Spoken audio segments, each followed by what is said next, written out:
Then, Antra. Hello, everyone, and a good evening. I'm Antara Ghosh, and I will be your host today. I'm currently pursuing my bachelor's in forensic science from Parul University. We are delighted to have you all join us for our webinar series, Future Tech in Forensics, a dive into past. This webinar series is presented in collaboration with the Department of Forensic Science, Applied Sciences, Parul University, and Forensic Talents India. Our webinar series comprises of 12 topics discussed by 12 different experts, unveiling the various fields of forensic science. Forensic palynology utilizes pollen and spores to assist criminal investigations. Pollen grains adhere to clothing, shoes, or objects and can be transferred between people and locations. By analyzing pollen samples collected from the crime scene or suspects, forensic palynologists can determine geographical origins, potential travel routes, or alibis, aiding in establishment timelines or linking suspects to crime scenes. In today's session, the advancements of forensic palynology will be discussed. All the participants will be provided with a link to the feedback form in the chat box of the webinar session. On filling the form, they will be given an e-certificate for participation. If any participant has any queries related to the topic, feel free to ask in the chat box or in the YouTube comment section.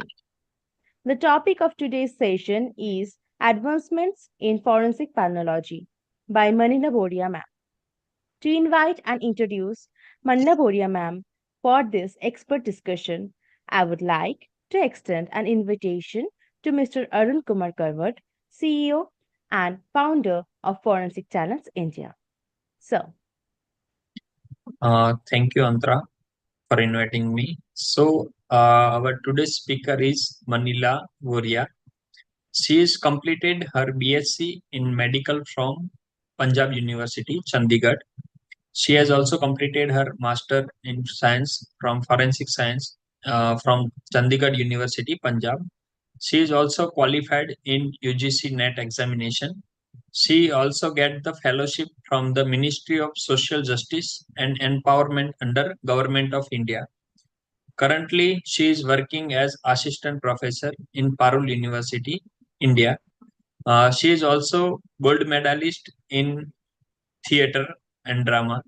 Ma'am, we are very happy to invite you here. Uh, and the topic is very interesting. I hope our participant get so much knowledge from you. We invite you, ma'am. It's over to you. Thank you so much, sir. I'm really glad to have to be on the stage, and I'm really thankful to you to invite me on this platform so that I can share my views, I can share my knowledge to all the participants who are participating in this webinar, so that they can get the exposure related to the forensic palynology. So I would like to start if you give me a heads up. Yes, ma'am. Okay.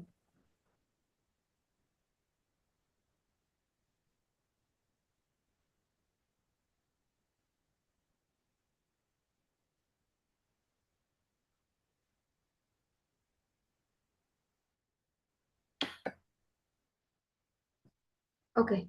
Can you see the screen, sir? If you Yes, can ma'am. give me a heads up regarding. Okay. Let's start with our today's topic, that is basically the advancements in forensic palynology. The very first slide that I want to show you, that is basic introduction regarding the forensic palynology. Let's understand, before starting with the forensic palynology as a whole, we should understand what palynology is. Palynology is basically the scientific discipline concerned with the study of plant pollens, spores, and microscopic planktonic organisms living and in fossil form. Here I have said the study of plant pollen, spores, and microscopic planktonic organisms. But before explaining this, I would like to share that the palynology as a whole is basically the study of all the fossils, all the organisms called as palynomorphs. Palynomorphs is basically any of the organisms that sizes from 5 to 500 microns. So they have just given the overview about that palynology just is just basically the study of plant pollens, but it's not like that. It's basically the study of polynomorphs include the basic structure of plants and spores and all the fossil forms that is under the size of 5 to 500 microns. So they studied that. The term palynology was first introduced by the scientists called the Hyde and the Williams in 1944. Although this study has been very old, gone through prehistoric times, but with the invention of compound microscope, the spores and the pollen have been identified as morphological identity. All thanks to the compound microscope, because they have been able to determine the basic structure that is associated with the pollen, the basic structure of pollen, the species of pollen that we know till date.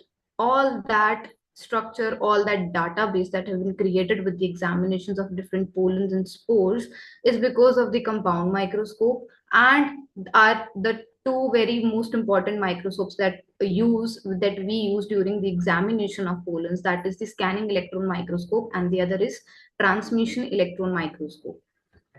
Now, coming to the next point, the forensic palynology. After giving you the introduction regarding the palynology as a basic terminology, let's relate it with the forensic field. The forensic science gives you a field in it, that is the forensic palynology, which is refers to the use of pollen grains and other spores as an evidence in the legal cases to prove and disapprove the connection and relationship among the people, places, and objects.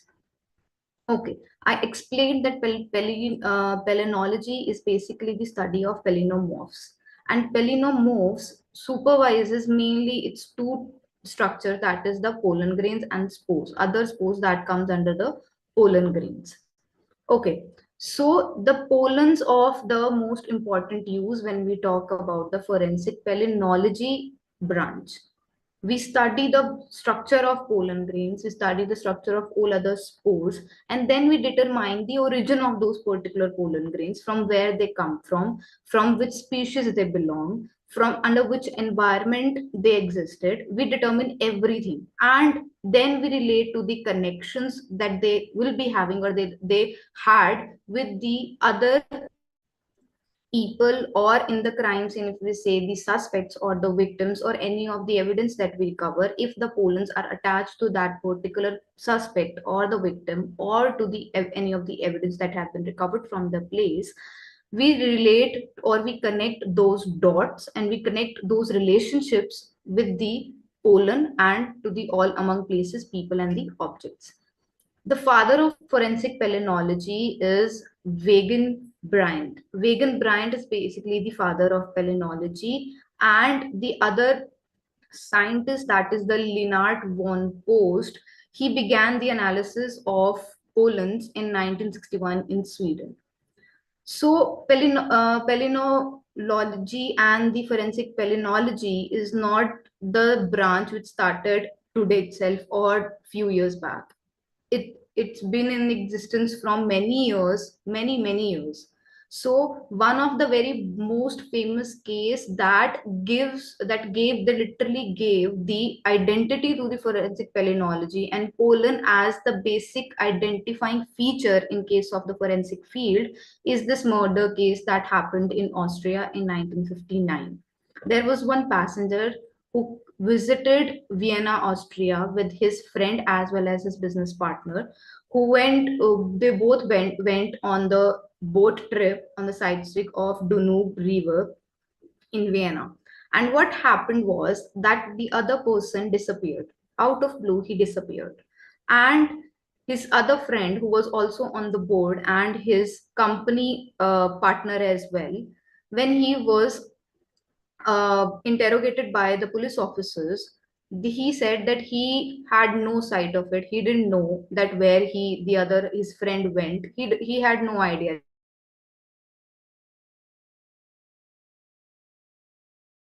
regarding it. So they went to check his board cabin, the ship cabin. They went and checked that ship cabin, and they found out a pair of hiking boots completely dipped in blood. The very base was dipped in blood, mud, sorry. The hiking boot was dipped in mud, and they surprisingly the pair of boots matched to the nation. And surprisingly, the forensic scientists, they detected that a very old species, a fossil species basically, that belonged to the Miocene age, that particular species of pollen grain was determined from that particular boot. And they compared these samples, now compared the samples from what they received. Also they received all the samples. They went there and they collected all the control samples from the nearby sites, which has literally the track.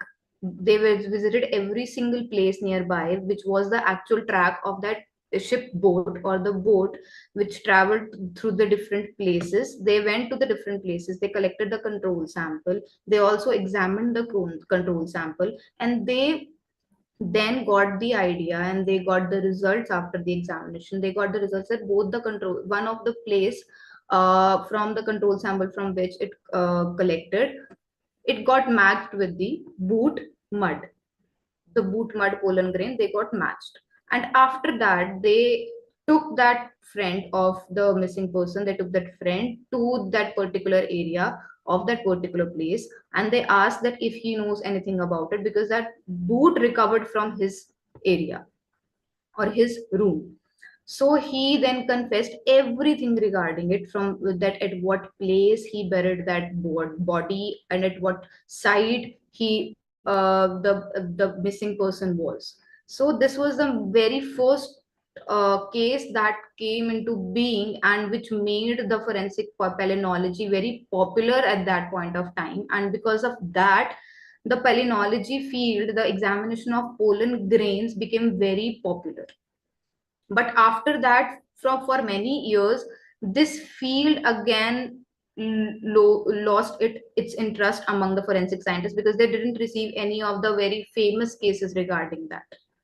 So before starting with the any further, I really want to explain it to you, the basic structure of the pollen and what the pollen is, because we are continuously talking about the pollens from the very first slide, but I didn't explain it to you that what pollen is in actual sense, what pollen is and what its structure, and why we need that particular pollen to determine or to examine the our forensic cases.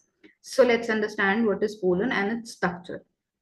The angiosperms and or the flowering plants produce pollen. Pollen grains are small structures that contain androecium, a flower's male reproductive organ. A pollen is a mass of microspores found in seed plants that appear as fine dust.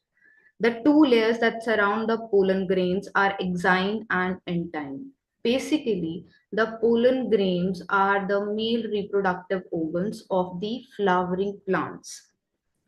Now, the pollens are basically present in the anther. Anther, if you have studied in your 11th and 12th standard, the basic structure of flower, it contains the filament in the anther. Filament is the cylinder stalk that comes out from the flower, and on the very top there is the presence of anther, which contains the pollen in it.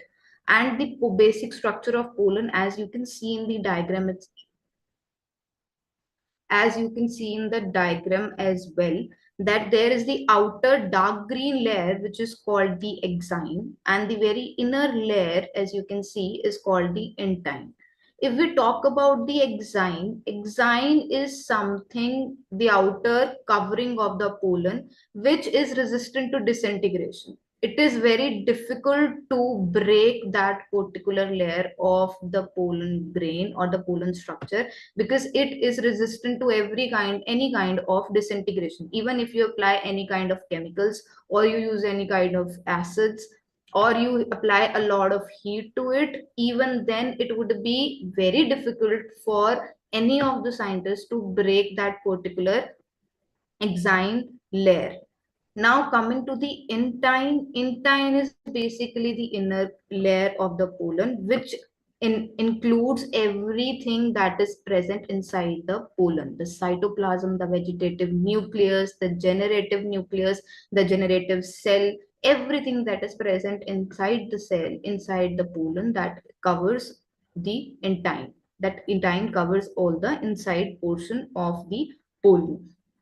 Now, I have mentioned here the generative cells. The generative cells, or the generative tube, basically, it comes out from the in exine layer of the cell, and it gets attached to the female flower. And when it attaches to the female flower, what actually happens is the fertilization process starts. The nucleus, or the male gamete that is present inside the pollen, it transfers to the female plant, where the fertilization starts, and that particular process, which we call it as pollination.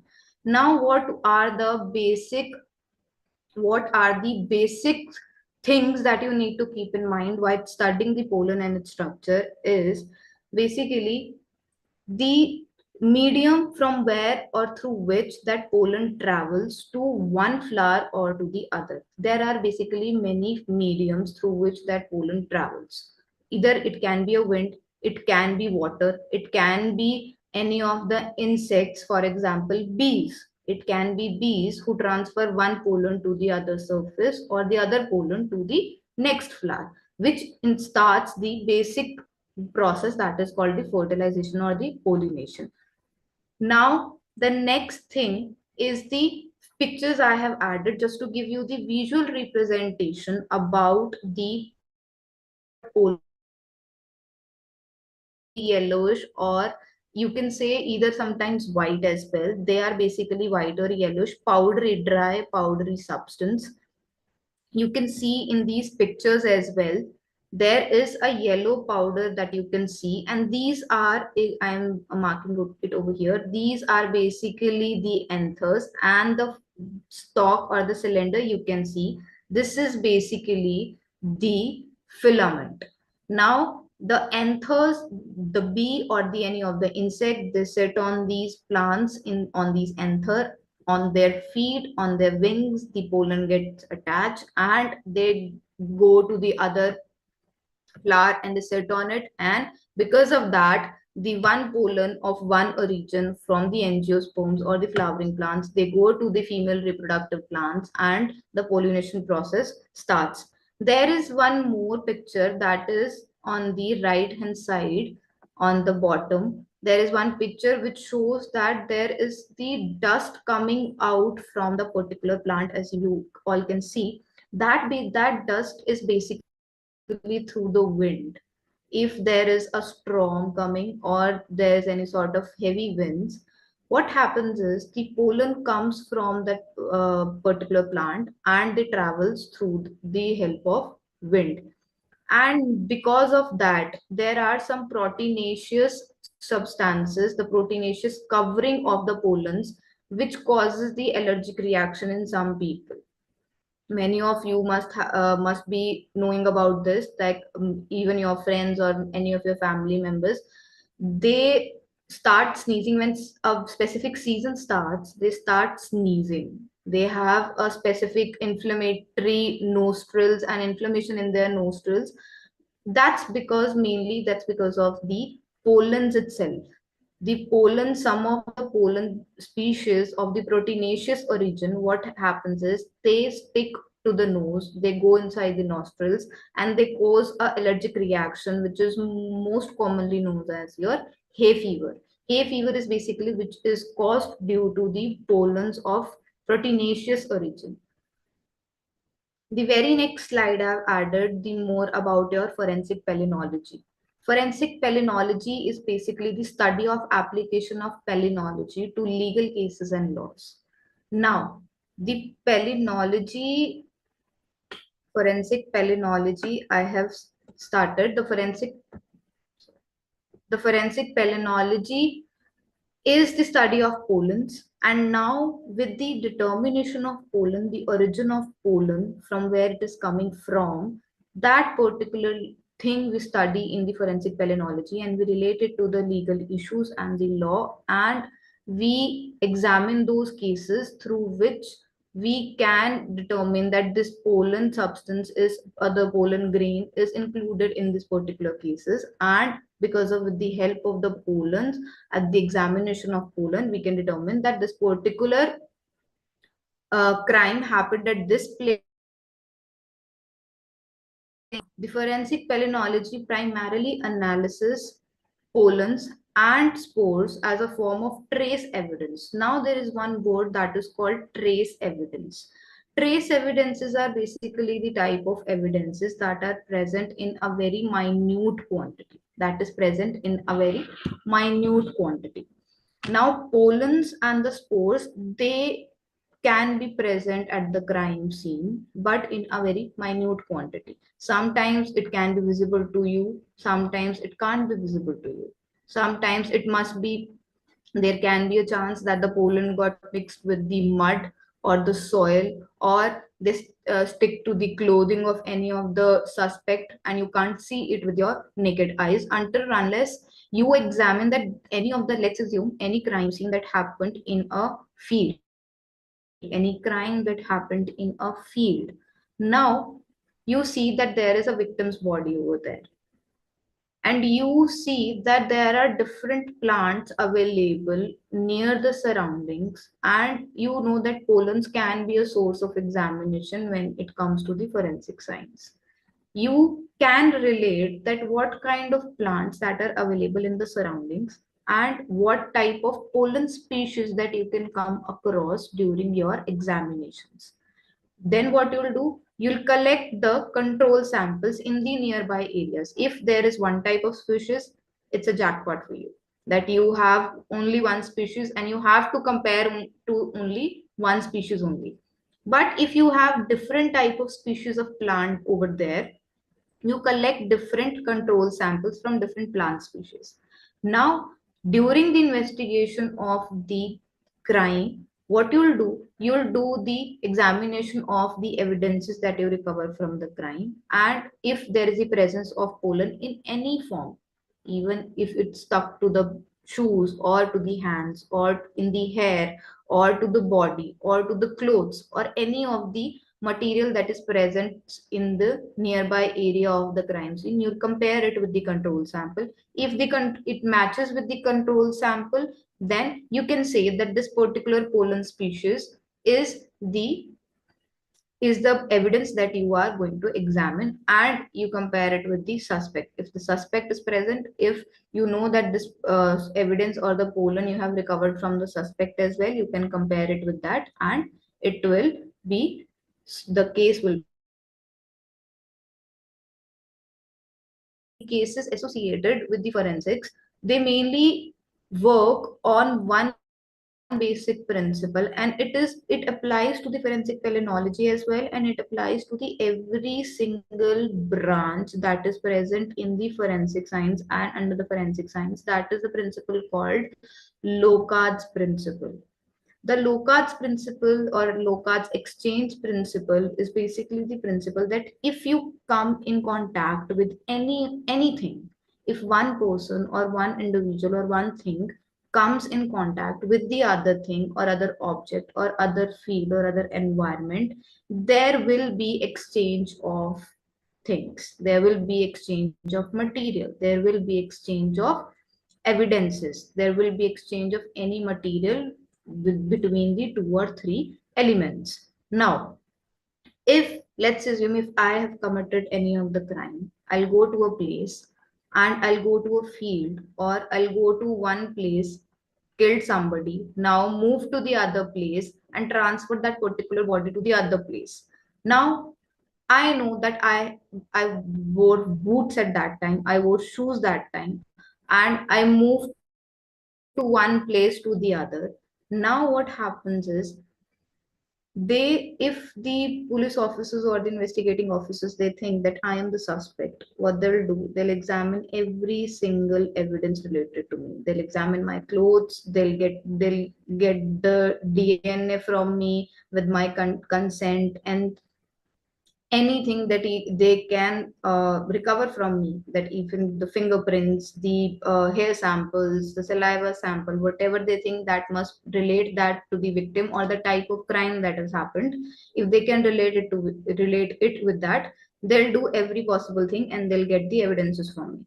If they recover that there is the pollen present on my boot or on my shoes, what they'll do, they'll compare it with the control sample. Or control sample means they'll compare it with the areas where I have been, all the areas where I've been. And they will compare it with the areas and they'll detect that this particular pollen, if I have some sort of pollen on my shoes or on my clothing, they'll compare it and they'll see that I was present there.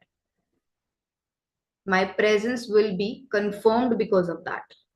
Now, why we need forensic palynology? What is the basis of forensic palynology and why we need it? Why we actually need it? The very first thing is to relate a suspect to the crime scene. Again, the suspect to the crime scene, if the pollens are present on the suspect and they know that the same pollen species is present in the crime scene or near the crime scene, which will confirm the presence of suspect over the place, or which will confirm that this particular person have been to that particular place or to the particular crime scene. So it will confirm the presence of that suspect to the crime scene. The very next thing is to link the victim to the crime scene. Let's assume that any of the victim who was killed in a room and then shifted to the any of the area near or any garden, or killed in a garden and shifted to the room.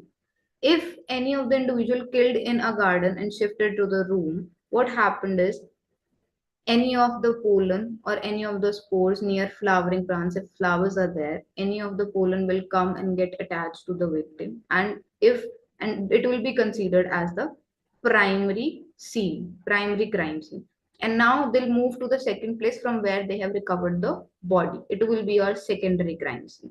They'll relate that the particular victim was killed in the garden because the pollen recovered from the body matches to the place where the particular flower or the person was killed. Now, basically, they are linking the victim to the crime scene. The third point is to relate any recovered item to the crime scene, suspect, and the victims. I've explained that to you. Any evidence that you recover, and if it contains any of the pollen, and if it is attached to any of the pollen, if and pollen attached to the any of the recovered item, they will be linked, they can be linked to the crime scene or to the victims or to the suspect. To prove and disapprove, or to disapprove the alibis, basically if one or two or more than two people, they formed an alibi or they formed a team to commit any crime. So we can confirm that as well. If one person is there, if one person was there, or two people were there, or three people were there, we can confirm that if there is a team, it's a teamwork or it's a work of a single person. When we talk about the examination of palynology, palynology basically uses the one instrumentation that is microscopy. That is the most prominent and widely used instrumentation, that is microscopy, to identify, compare, and analyze the samples of pollens and spores.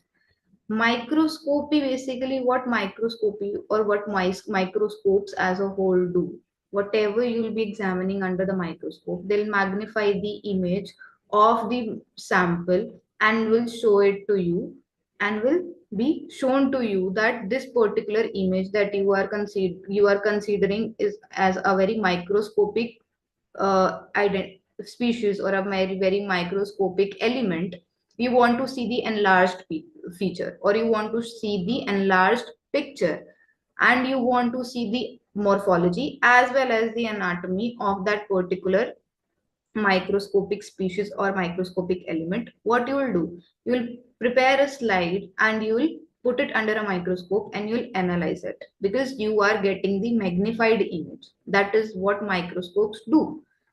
So the microscopes are basically used as the basic instrumentation to examine or to identify and compare all the pollen samples that you come across during your investigation procedures.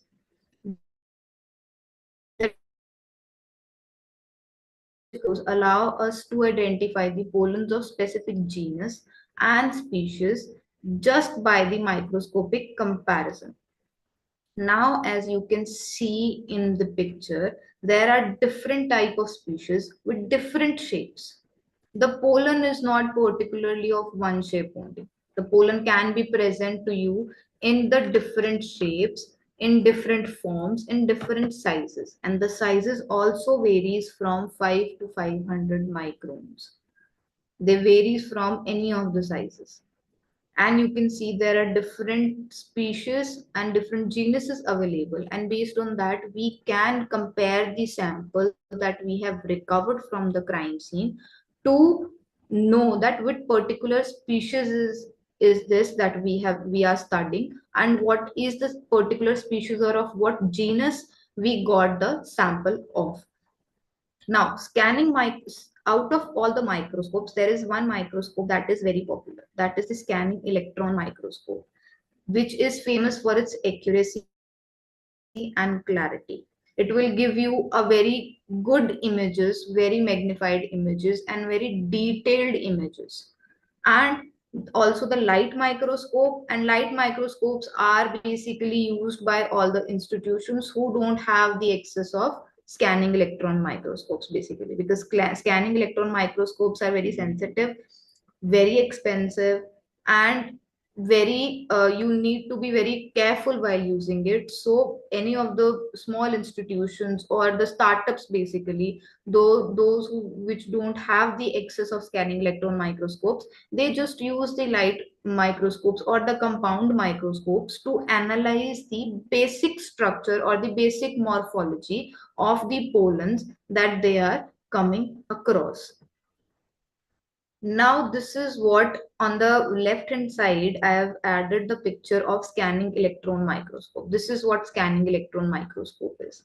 And on the right hand side, I've added one picture that is your compound microscope or your light microscope. Light microscope, basically, you can see a light source at the bottom. That's why they are called like light microscope. And scanning electron microscope, as you can see, it occupied a lot of space. Now you need a very good expert knowledge, you need very good experts just to examine a very single slide, because it takes a lot of time to understand, to determine what kind of species you have, what kind of morphological features you have. That's why it's very difficult or it's very sensitive to use as well. So many of the institutions, many of the labs as well, they don't have the access of that. So they use the compound microscope, they use either the light microscope to examine the pollen cases. These are some of the pictures that you can see. These pictures are because of the scanning electron microscopes. These are pictures of scanning electron microscope. So the pollen pictures that you can see under the scanning electron microscope, as you can see, they are giving you a very magnified image, a very detailed image. Basically, they are also giving you the size, the shape.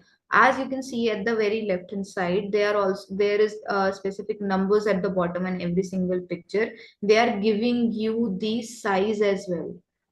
They are giving you the size as well of what size that particular pollen is, of what size, of what shape, what are the morphological features. Morphological feature means outer appearance, the physical characteristics of that pollen. What are the morphological features they have given you the outlook of that. Even you can create the colored and 3D pictures under that, and on the right hand side you can see there are some of the 3D and the colored pictures that you see while you examine the pollen slide under the scanning electron microscope. Now coming to the main thing, that is the advancements. We have studied that the all those instrumentations that we have studied, the microscopes basically, these are some things that we have been using from a very long time. This is the very first thing that we started using, the compound microscope we started using.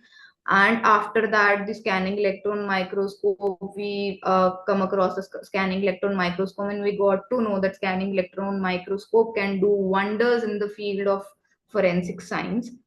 But if we talk about the advancements, the researchers have developed a new techniques to identify pollens using genetics. There is one technology that is called the pollen DNA barcoding. This is what a new technology that have been introduced, and many of the researchers are doing work on it so that they can identify the DNA of the particular pollen species of the particular species of a plant. If one species is there, if a one type of plant is there, they have a one species of pollen, they'll give you the particular DNA associated with it. Because as you know, not all the plants are there in every single environment. A different plant needs different environment, different type of conditions, environmental conditions to survive. The new techniques will allow you the identification of large number of pollen sample. Forensic palynologists have compared pollen spores collected as evidence to pollen from known plant cells in the past and took photographs of the same, which eventually created different databases such as Global Pollen Database, European Pollen Database, etc. Now, what is this Global Pollen Database and the European Pollen Database? Basically, whatever techniques you are using to determine what type of or what species that pollen is, of what species the examined pollen belongs to, they take pictures of it, just like the pictures I've shown you earlier. They come across in these pictures, they took these pictures, they uploaded it in a database, and this was done earlier as well, and this is the procedure that we are following now as well. And because of that, we know thousands of species, hundreds of species of pollen that is present in the today's world, in today's environment. And all those pictures are added in the global pollen database and the European pollen database. Database is basically what? Database is basically the every storage or every known species of pollen. Database includes every known species, every registered species that they have recovered from any of the environment or any of the species of plant they have recovered, or any of the pollen species they recovered during the investigation of crimes.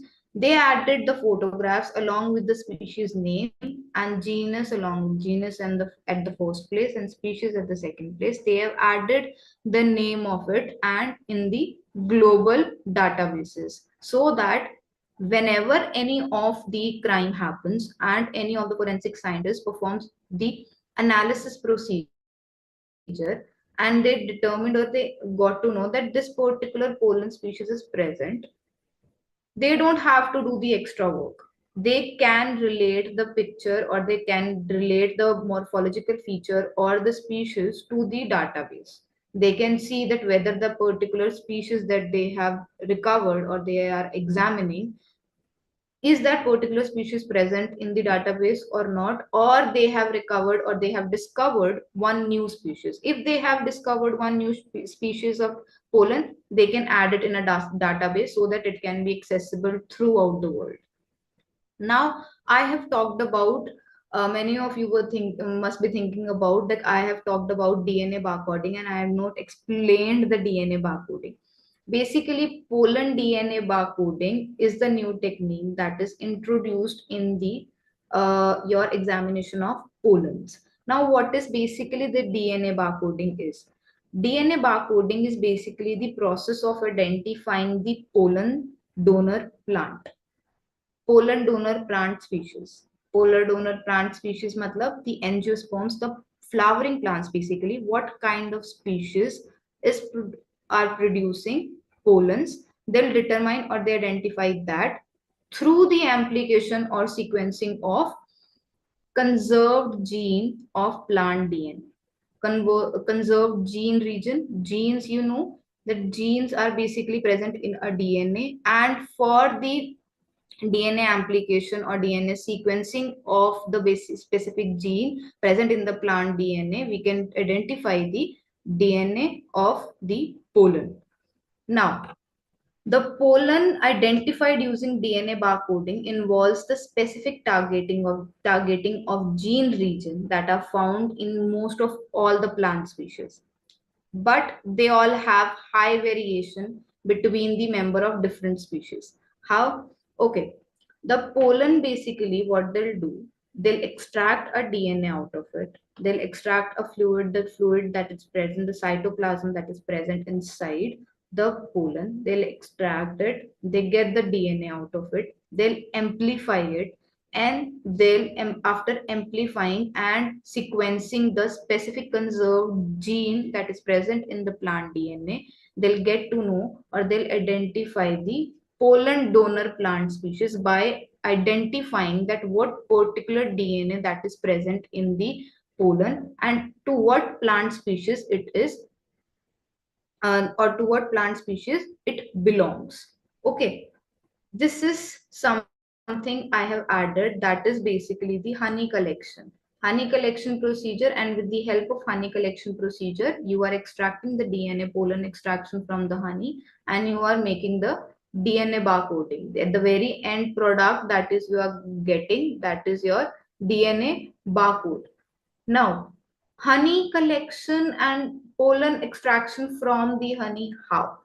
I have told you earlier that different mediums are used or different mediums are there which transfer one pollen to the other plant for the process of pollination or the fertilization. Now, honey is made because of bees. Bees, what they'll do, they'll sit on the flower anther and the pollen will stick to the feet or the legs of the bees. They go to the honeycomb, they're making the honeycomb and they go to the honeycomb and the pollen gets mixed with the honey. Whatever honey that is present or they are making, the pollen gets mixed with the honey. And they'll extract the pollen from the honey and they can prepare a slide, put it under a microscope and determine the species, or they can see the morphology of this pollen that has been extracted from the honey and relate it with the database and can find out the floral origin. This is the one procedure that they can do. The other procedure, this is the procedure that we have been following throughout these years. The very new procedure that has been introduced is after extracting the pollen from the honey, what they'll do, they'll extract the DNA out of it. And how they'll extract the DNA out of it? They'll try to, with the high level of chemicals, they'll try, or with the precisions, what they'll do, they'll try to break or puncture the exine of the pollen and get the cytoplasm out of it and extract DNA from it. And after extracting the DNA, they'll proceed with the PCR procedure or the polymerase chain reaction procedure amplification using the two genes that have been the researcher have been using and getting the results because of that. That is basically the ITS2 and RBCL gene. What they'll do, they'll make the TNA cloning of the PCR amplicon and get the output, basically the floral origin identification. Now, what is TA cloning or the TA cloning of PCR amplicon? I have said what is this? The TNA cloning is basically the Taq polymerase. TA cloning is basically the Taq polymerase. what it will do, it adds a single or one more adenine nucleotide to the double stranded 3 dash strand or the end of the PCR product, just to make the clone. And after making the clone, that particular GNA sequence will be depicted or will be shown to the barcode. And the barcode you will be getting, with the help of the barcode, you can identify the particular plant species or the plant genes. Now, coming back to the slide, this is uh, it has the potential to give a time-stamped geographical fingerprint to evidence contaminated with the pollen. The use of pollen DNA profile in forensic investigation is also gaining popularity. The DNA barcoding is used to identify the species, which is unique to every species. The experts are known to analyze the respective sequences and then compare them with the reference from the database. This, what I've said earlier, that after collecting the DNA barcode, they'll identify the species, and based on the species identification, they'll compare it with the references from the database that we have been creating all those years.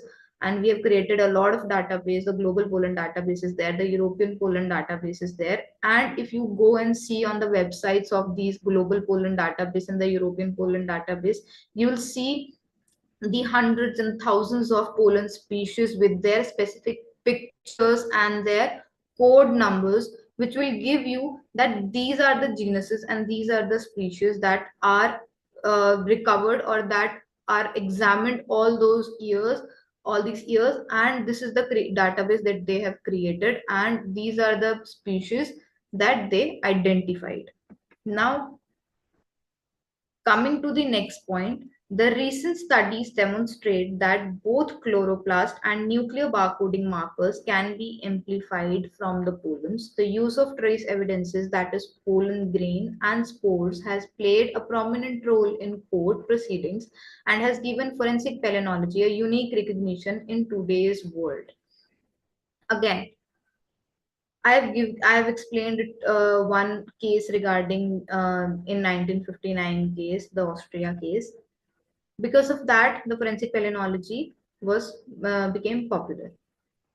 Now they identified it using the microscopes. After microscopes, we have been using microscopes all those years. But again, the science field which all those years and which will be evolving. So, with the help of the other inventions, what they have done, they've created the other technologies. What is the other technologies? Your DNA barcoding. And with the DNA barcoding, which has DNA barcoding, what DNA barcoding is done, because big instrumentation, we could only determine the shape, or we could only determine with the scanning electron microscope, we could only determine the what type or what is the species of the pollen and from which species of plant that particular pollen belongs to. Now with the help of DNA barcoding, what the new invention that the researchers have done, the DNA barcoding, what the DNA barcoding has done, this is giving you the DNA as well, the DNA of the pollen grains and the plants associated with it, and which is the very specific feature to a specific pollen grain. Because just like the human, the DNA can't change, even if until unless there is a high number of mutation. Now, same applies to the pollens as well. The pollens that are present, they have a specific DNA, and after the pollination procedure, the DNA can change depending on again what type of plant the pollen bears, like what type of plant bears that particular pollen. So this has gained the popularity in the court proceedings, and now the courts are also giving the importance to the forensic palynology and giving the recognition to the forensic palynology, because forensic palynology has come a long way, literally a long way, and now still going further. The new inventions are also coming up. What are the new inventions that are coming up? There is one more invention that the researchers are working on related to the DNA barcoding, that is called the meta barcoding. Now, what is meta barcoding? I'll just give you the overview regarding the barcoding, because researchers are still planning to do it. Some of the researchers are uh, explaining, or some of the researchers are analyzing it, the what they can do further in the field of forensic palynology, and what else they can do related to the pollens. Now, coming to the meta barcoding, it is one step ahead than the DNA barcoding. How? Let's assume if there is the mixture of pollens, different type of pollens available from different sources, different type of plants, different plant species. Now you have a pool of pollen, different XYZ pollen number, and different pollen species you have. And with the help of DNA barcoding, you are just identifying the pollen species, pollen DNA, and you have to do what? You have to relate it with the, or you have to get the reference of the database, or even if you get the reference of the database, even then you have to relate it with the other references or the other databases if that particular speech existed or not. Meta barcoding is basically what? Meta barcoding is basically the process of identifying the individual species DNA from a mixed DNA sample. If you have a pool of DNA,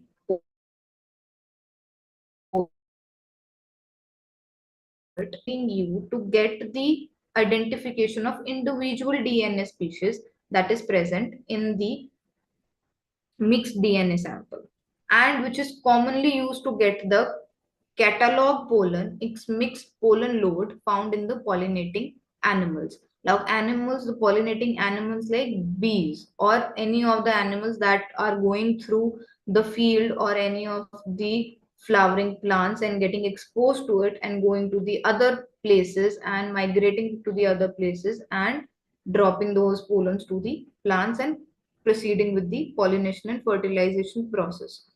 With the help of the metabarcoding, you are getting the DNA of the individual species in the pool of a lot of pollen species. If there is 10 number, let's assume there 10 pollen species are there, and 10 samples or 10 pollen samples you have to perform the DNA barcoding of the whole sample. You are getting the DNA barcodes of different samples, and you have to identify one sample that literally of your help, that will be of your help, or which will help you to find out the culprit in case of your forensic palynology.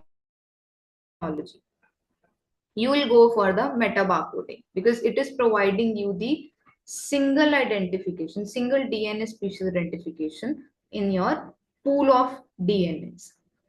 This is what our forensic palynology was all about. Now, the DNA, I have told you about the DNA, the new advancements that are taking place in the field of forensic palynology, the DNA barcoding, the databases that we have. The meta barcoding is the new evolving technique that we are coming up across. Apart from that, the basic structure I've explained it to you. This is what forensic palynology is. This the forensic palynology has come a long way, still going further, still finding new solutions to the cases, and most probably maybe in your next webinar, or maybe in the next session, whenever I'll be interacting to you, I'll be coming with a new technique that the researchers may come up with, and I'll be explaining that to you as well. So thank you so much. Thank you very much, ma'am. There are some questions from the participants. Okay. So, are there any real life notable cases where forensic palynology played a significant role in solving the case? Yes, sir. Forensic palynology, with the help of forensic palynology, or with the help of examination of pollens itself, we have literally we have solved many of the cases. I have explained one case in the slide as well, the murder case that happened in 1959. That was the first case which gained popularity and which gave the popularity to forensic palynology. Apart from that, there are other cases as well. In India as well, there was one case where the murder happened, and in the murder there was kidnapping and one murder. They kidnapped one lady from the field and they murdered her somewhere else. With the whenever the when police recovered the body, what they did was they did the examination, and the clothing, at the back of the clothing, what they recovered yellow powdery substance, and they did the examination for the same. And by the examination of those pollens, what they got to know, that the pollen species is there, this is particular the pollen, and this is the species that they belong to. They examined all the nearby areas in 2-3 kilometer range, that what type of pollen or what type of species that are present in nearby areas. They got all the samples from there, they compared it, and they got to know that just behind the corner there was one field from where the lady was kidnapped. So the cases are there, and the labs, forensic science labs, they are doing their work on it, and they are solving cases regarding that also. Okay. There is one more questions, ma'am. Ma'am, are there any limitations while using the advanced technique for detection of pollens to apply to the court of law?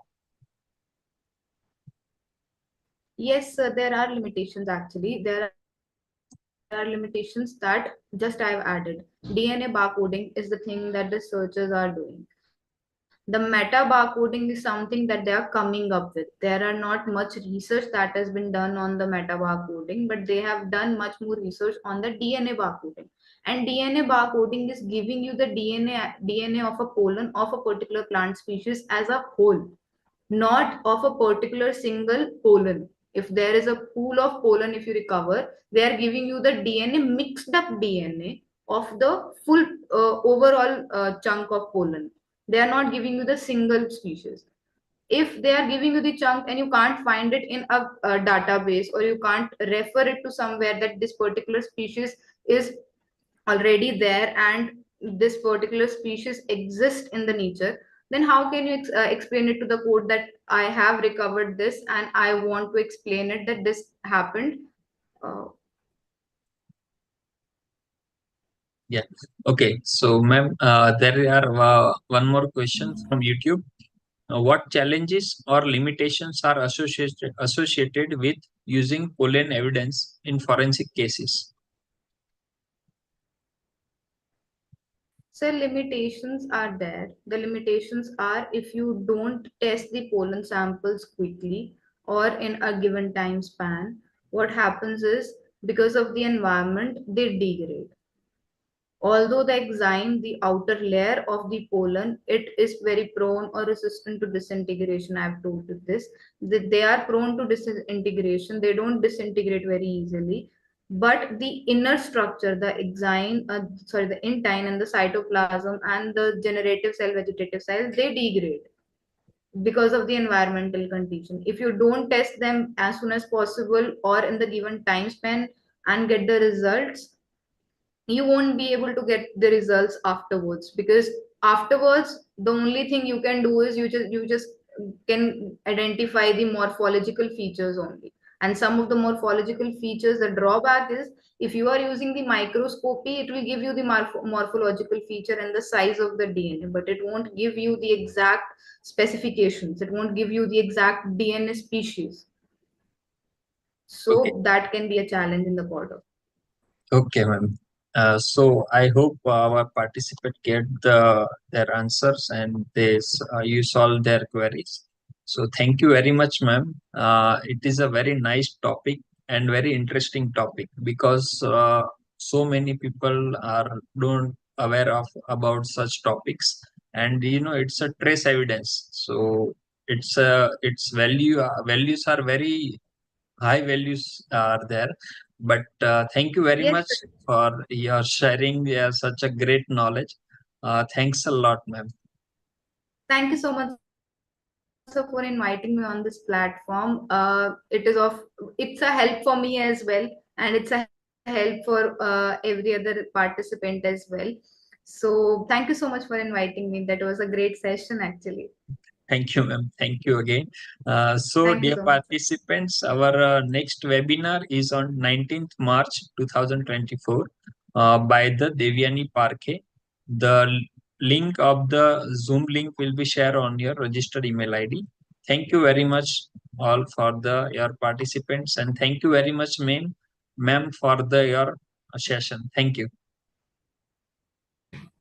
Thank you so much, sir. Have a good day, sir. Thank you. Thank you.